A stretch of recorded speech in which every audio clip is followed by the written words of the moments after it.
عاملين ايه؟ يا رب تكونوا بخير. في سؤال اتسأل لي كتير: ازاي اسافر من مصر على شغل في الامارات، او انا ازاي سافرت على شغل في الامارات. طبعا كل اللي هقوله ده عن تجربة شخصية، مش لازم ان يبقى صح 100%، بس اللي انا شفته ان معظم عقود العمل، عشان الناس اللي بتسأل عن عقود عمل، بتكون للصنايعية والعمال اللي هم معاهم حرفة، او العمال اللي هم المساعدين في المعمار والكلام ده. واوقات كتير بيحصل فيها مشاكل بسبب اختلاف في عدد ساعات العمل، اختلاف في الأجر، اختلاف في الأماكن اللي بيقعد فيها. طبعا هنا في الإمارات العامل بيقدر ياخد حقه تالت ومتلت زي ما بيقولوا عن طريق القانون. بس في ناس لما بتسافر وتيجي تلاقي الموضوع مختلف، بتقولك أنا مش عايز وجع دماغ، وبتستسلم الأمر الواقع وبتشتغل. فأنا نصيحتي ليك، لو أنت عامل أو معاك حرفة وعايز تطلع لعقد عمل، شوف شركة توظيف مضمونة 100%، تكون سائل عنها وواخد العقد وسائل في السفارة. لو حد ليك في الإمارات يسأل عن سمعة الشركة هنا، يسألك عليها وتتوكل على الله وتيجي. ده بالنسبة اللي عايز يطلع على عقود عمل.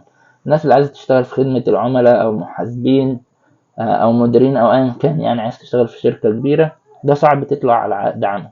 انت ممكن تيجي هنا تعمل الزيارة بتاعة البحث عن فرص العمل أو استكشاف فرص العمل، أو تعمل زيارة وتعدل وضعك لما تيجي تخليه، لأن طبعا الشغل بالزيارة مخالف للقوانين، فلازم تيجي تعمل إقامة.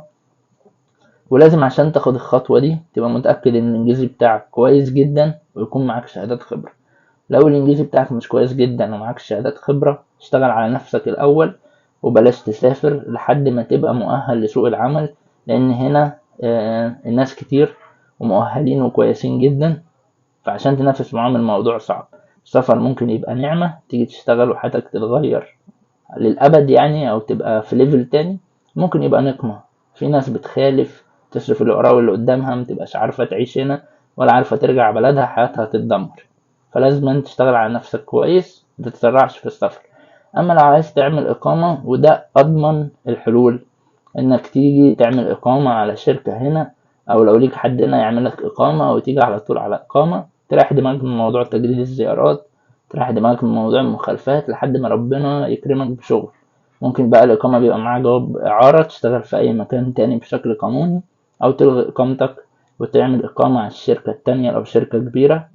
والموضوع ده هيسهل لك فرص كتير، لأن في محلات كتير أو أماكن كتير بتستخسر تعمل إقامة للناس، فبتستسهل اللي معاه إقامة.